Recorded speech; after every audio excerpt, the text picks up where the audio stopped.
Thanks for joining me today, people. We are in Matthew chapter 4, talking about the temptations of Jesus. There were three of them. The first one was the temptation to the flesh, the lust of the flesh, wanting what it wanted. Next one was the lust of the eyes, and that was the one where I will give you everything you want, and then we just desire more and more and more stuff. That's a huge temptation. And then the pride of life. For me, this is probably one of the biggest ones, and there's not one of us alive today that is not prone to this particular temptation.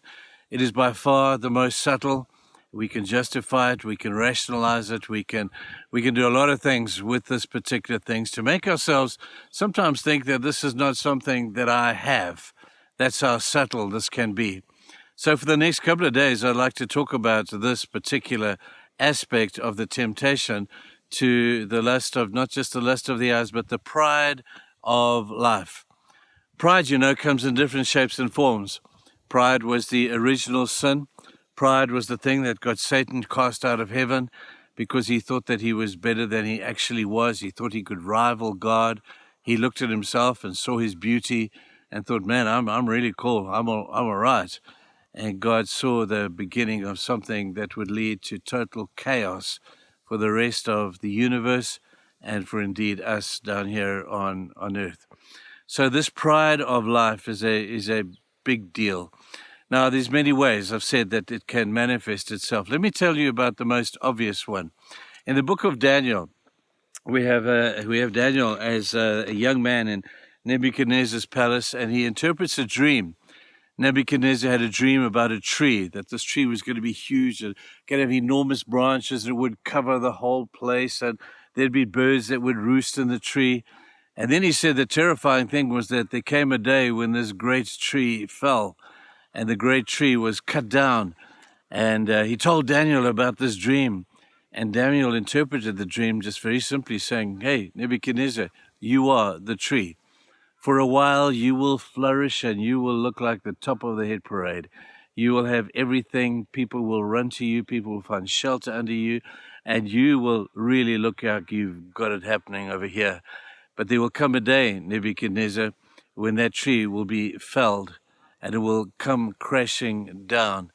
And the stump will be left out in the field. It will have an iron girder around it, and it will be left there for 7 years before it begins to grow again.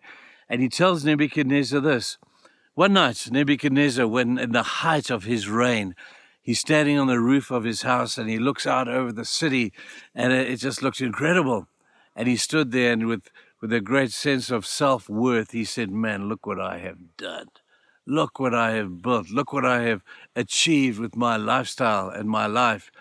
And he really added to himself the word I. Look what I have done. Look what I have achieved. Look what I have made. And God said, no, Nebuchadnezzar, now's the time for the tree to fall. And the tree came down. Nebuchadnezzar went mad on his head for a 7-year period.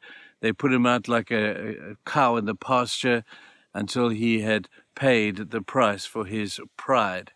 You see, pride, the Bible tells us, always comes after, before a fall.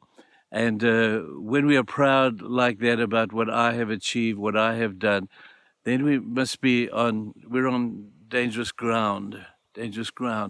But the problem is that only we know the thoughts. We can fake this. We can be super spiritual and look what God has done and but actually in the bottom of our hearts we're saying, hey, look what I've done. I've done all right. I've done okay.